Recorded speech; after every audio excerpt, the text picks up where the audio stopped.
Hi guys, so welcome to this course of Artificial Intelligence. I am Dr. Khalil and I will teach you this subject Artificial Intelligence.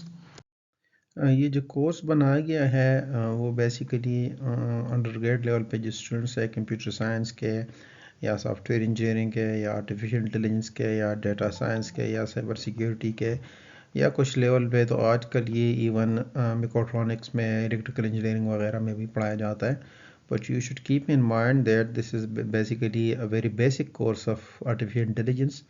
ठीक है. और जिन्होंने पहले मतलब AI का या मशीन लर्निंग का कुछ भी नहीं पढ़ा हुआ है, so this course is totally for those guys. So ये इंट्रोडक्टरी कोर्स है जिसमें मतलब even though there are some prerequisites, but I will try कि मतलब हम इसको ऐसे तरीके से लेके चले कि मतलब if you don't have any basic concepts, so हम फिर भी इसको विल ट्राई के मैनेज करेंगे. राइट. जो ज़्यादातर मटेरियल है इस कोर्स के अंदर that will be cover from this book. Okay. Artificial Intelligence, a Modern Approach. The book is basically written by Stuart Russell and Peter Norvig. Okay. So ज़्यादातर material यही से ही कवर होगा. जो प्रीरिक्विजिट्स है इस कोर्स के को सही समझने के लिए वो है डेटा स्ट्रक्चर एंड एल्गोरिथम और परफॉर्मेंस इन डेटा स्ट्रक्चर. कहीं पे ये परफॉर्मेंस इन डेटा स्ट्रक्चर पढ़ाया जाता है, कहीं पे एल्गोरिथम इन डेटा स्ट्रक्चर पढ़ाया जाता है. वो इसके लिए एज अ प्रीरिक्विजिट है. और जो बेसिक कॉन्सेप्ट्स ऑफ प्रोग्रामिंग है वो भी चाहिए होंगे क्योंकि आपने इसमें प्रोग्रामिंग करनी होगी. सो जो अच्छा ऑप्शन है दैट इज़ पाइथन और C++. अगर आप जावा में ज़्यादा एक्सपर्ट हो so you can use Java as well, but personally I will recommend this one Python. Okay. इसकी वो अच्छी है एज कम्पेयर टू C++ या जावा की. जो टूल्स चाहिए होंगे इस सब्जेक्ट में वो of course you will use C++ और Python. So for C++ I will recommend visual studio. ठीक है. आप अगर पाइथन में इसको करना चाहते हो तो Google Colab is a good option. आपको सिर्फ एक जीमेल का अकाउंट चाहिए होगा. और इसकी एक अच्छी बात यह है कि ये आपको जीपीयू का एक्सेस भी दे रहा होता है. मतलब आपके कंप्यूटर में अगर जीपीयू नहीं है तो गूगल कोलैब आपको कुछ लिमिटेड उसमें जीपीयू भी दे देता है जिसको आप यूज़ कर सकते हो. सो आपने अगर डीप लर्निंग को यूज़ करना है, okay, if you want to use deep learning then फिर अगर आपके सिस्टम में जीपीयू नहीं भी है तो आप गूगल कोलैब को यूज़ कर सकते हो. अगर आप ऑफलाइन मोड में करना चाहते हो so the option is anaconda. Tools जो यहाँ पे हमने यूज़ करना है वो टेंसरफ्लो और केरास है. इसमें कोर्स के अंदर हमने कुछ पार्ट जो कवर करना होगा वो डीप लर्निंग का भी करना होगा. ओके. सो डीप लर्निंग के लिए आपको इस चीज़ की ज़रूरत है. आपने अगर आम मशीन लर्निंग यूज़ करनी है, मतलब अगर हम उसकी तरफ नहीं जाना चाह रहे हैं, डीप लर्निंग की तरफ नहीं जाना चाह रहे, फिर आपको इसकी ज़रूरत नहीं है. Then that is not needed. और टेंसरफ्लो के लिए आपने अगर टेंसरफ्लो यूज़ करना है तो ऑफ कोर्स इसमें आपको केरास की भी ज़रूरत होगी. जो टूल आपका है वो ओपन सीवी है. Let me tell you that ये जो कोर्स है इसके बेसिकली 3 पार्ट्स हैं. The first one is somehow basic concepts, right? The second one is search algorithms,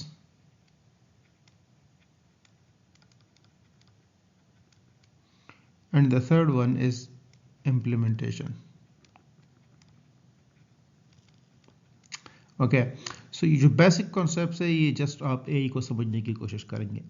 search algorithm में आप ये करेंगे कि ये जो बेसिक कॉन्सेप्ट्स आपने सीखे हैं इसको आपने डिफरेंट सर्च एल्गोरिथम्स के अंदर कैसे अप्लाई करना है.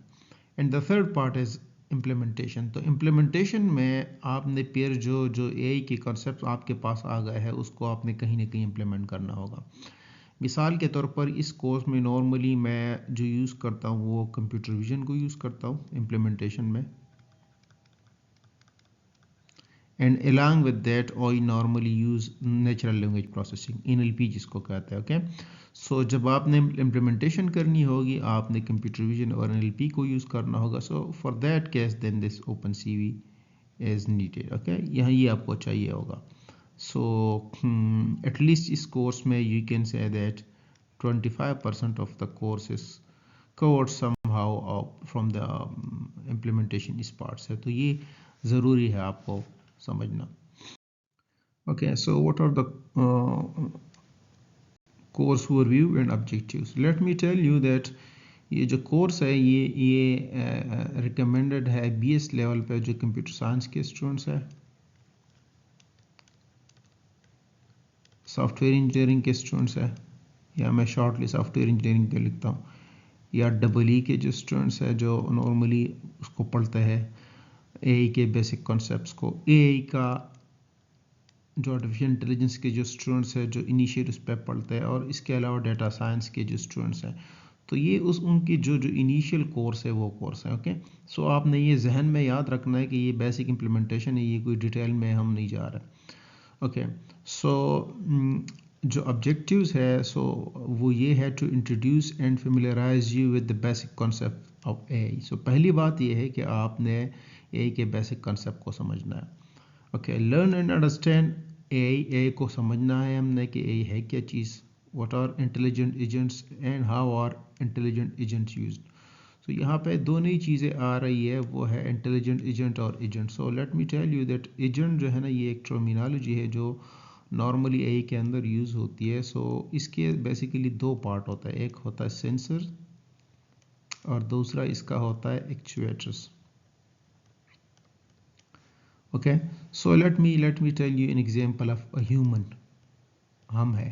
Okay, so let's say by chance आपने जो है ना वो या आग शाग को हाथ लगा दी, फायर को आपने हाथ लगा दिया. ओके, सो जब आप फायर को हाथ लगा लेते तो आपके जो बॉडी आग को टच कर रहा होगा उसमें सेंसरी न्यूरॉन होते हैं जो उसको सेंस कर रहा होता है, और उस सेंसरी न्यूरॉन की वजह से आपके ब्रेन तक सिग्नल आ जाता है कि आपने एक ऐसा चीज़ को टच किया which is not good for you, और आप अपने हाथ को वहाँ से हटा देते. सो ये सेंसरी न्यूरॉन जो है ना आपके फ्लो में पूरा का पूरा हेल्प कर रहा है. तो इसका मतलब है कि you have sensors and with the help of that sensor you are basically sensing something.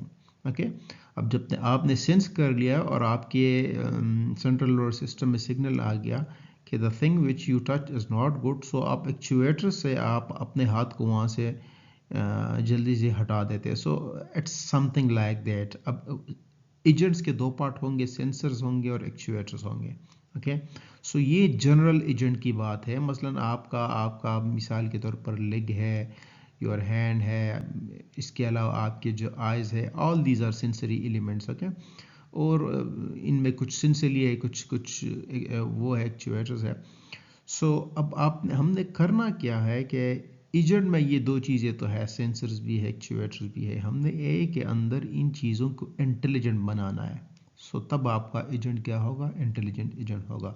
So intelligent agent वो एजेंट होगा जो जिसका डिसीजन जो है ना वो एक इंटेलिजेंट डिसीजन होगा, वाइज डिसीजन होगा. तो हमने इन चीज़ों की थोड़ी बहुत वो की करनी होगी, प्रोग्रामिंग करनी होगी, इसको एक्सप्लोर करना होगा. Okay, how to solve problem by searching and exploration. So आपने जब AI को समझ लिया, आपने एजेंट को समझ लिया, आपने इंटेलिजेंट एजेंट को समझ लिया, उसको बना दिया.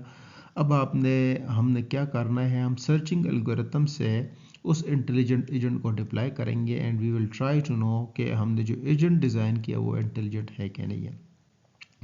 And the last part of the course is to be equipped with the tools to tackle new AI algorithms you might encounter in real life. अब आपने एजेंट को इंटेलिजेंट तो बना दिया, लेकिन इसको टेस्ट भी करना है. सो हमने जब इसको टेस्ट करना होगा, हमने किसी एनवायरनमेंट में इसको डिप्लॉय करना होगा, right. So when we deploy an agent to the environment, okay, आपने एक एजेंट को एनवायरनमेंट में डिप्लॉय कर दिया और उसका जो डिसीजन अब आ रहा है वो डिसीजन एक वाइज डिसीजन है. तो इसका मतलब है कि हमारी टेस्टिंग कामयाब हो गई और हमने जो इतनी हारी की उस एजेंट को इंटेलिजेंट बनाने में, वहाँ AI इन्वॉल्व करने में, वो एक अच्छा वो है. ओके, सो अब समरी इज़, पहली बात यह है कि आपने AI को समझना है. दूसरी बात यह है कि आपने एजेंट्स को समझना है. थर्ड आपके पास ये है कि आपने एजेंट को क्या करना है, इंटेलिजेंट एजेंट बनाना है, राइट. जो आपके पास फोर्थ पॉइंट है that is to deploy this intelligent agent in the environment और इसको टेस्ट करना है। ओके, सो ये कोर ऑब्जेक्टिव है आपके। आपने अगर इन 4 चीज़ों को समझ लिया तो इसका मतलब है कि आपने एआई को कुछ ना कुछ समझ लिया, राइट। अब एक चीज़ है, let's come to the basic definitions of AI. 2 चीज़ें आम है हमारे उसमें एरिया में, एक आर्टिफिशियल इंटेलिजेंस है और दूसरा मशीन लर्निंग है। तो लोग नॉर्मली इसके बीच में जो है ना वो फ़र्क नहीं कर पाते कि मतलब एआई क्या है और मशीन लर्निंग क्या है, ज़्यादातर कंफ्यूज हो जाता है। So AI is basically a set of technologies, okay, and machine learning is basically a set of algorithms. So AI जो है ना वो technologies का एक set है that enable computer to perform a variety of advanced function including ability to see, understand and translate, analyze data and make recommendation. So आप देख सकते हो कि आपके पास AI के अंदर एक set of technologies होती है जिसके अंदर से आप क्या करते हो। इन सब की समरी ये है कि बेटर डिसीजन आप ले सकते हो। ओके, सो ये एक ऐसी चीज़ है जिसमें आप डिफरेंट टेक्नोलॉजीज़ को इन्वॉल्व करके एक बेटर डिसीजन ले सकते हो। आपने मिसाल के तौर पर मूवी देखनी है, आप नेटफ्लिक्स पे जाते हो, सो लेट्स से आपका इंटरेस्ट जो है ना उसके अंदर है, मे बी फनी मूवीज़ के अंदर है। सो अगर वो नेटफ्लिक्स आपको एक अच्छी मूवी के रिकमेंडेशन दे रहा है, सो इसका मतलब है कि एक अच्छा एआई वहाँ पे यूज़ हुआ है। अच्छा, आपने डेटा एनालिटिक्स के अंदर जाना है, आपने वहाँ से कुछ डेटा को एक्सट्रैक्ट करना है, तो वो अगर अच्छा वहाँ पे एक्सट्रैक्शन आ रहा है, इंफॉर्मेशन फ्रूटफुल है, तो इसका मतलब है कि एवरीथिंग इज़ गोइंग फाइन। अब मशीन लर्निंग जो है ना that is basically a pathway to artificial intelligence. ये आपको असल में रास्ता दे रहा है एआई की तरफ। ओके, सो ये रास्ता दे रहा है। अब आप इसका मतलब है ये आप एक बिग सिटी की तरफ जाना चाह रहे हैं, so it's just a pathway. Okay, and this is AI. ये बेसिकली एक पाथवे है जो आपको एआई की तरफ लेके जा रहा है। एंड दिस सब category of AI uses algorithms, और इसके अंदर एल्गोरिथम्स होता है, राइट। सो ये चीज़ आप क्लियर रखें। यहाँ आपके पास ये सेट ऑफ टेक्नोलॉजीज है, यहाँ ये maybe you can say set of algorithm है to learn insight and recognise pattern from the data. जो क्या करता है, डेटा से पैटर्न्स को एक्सट्रैक्ट करके लर्न कर रहा है। Applied that learning to meet inclusibility decision, और जो आपको डिसीजंस लेने में हेल्प कर रहा होता है। Okay, so that's the difference. Machine learning जो है ना, कंक्लूजन इज मशीन लर्निंग आपके पास सेट ऑफ एल्गोरिथम्स है, whereas this thing is basically a set of technologies। Okay, so इस चीज़ को आपने जहन में याद रखना है।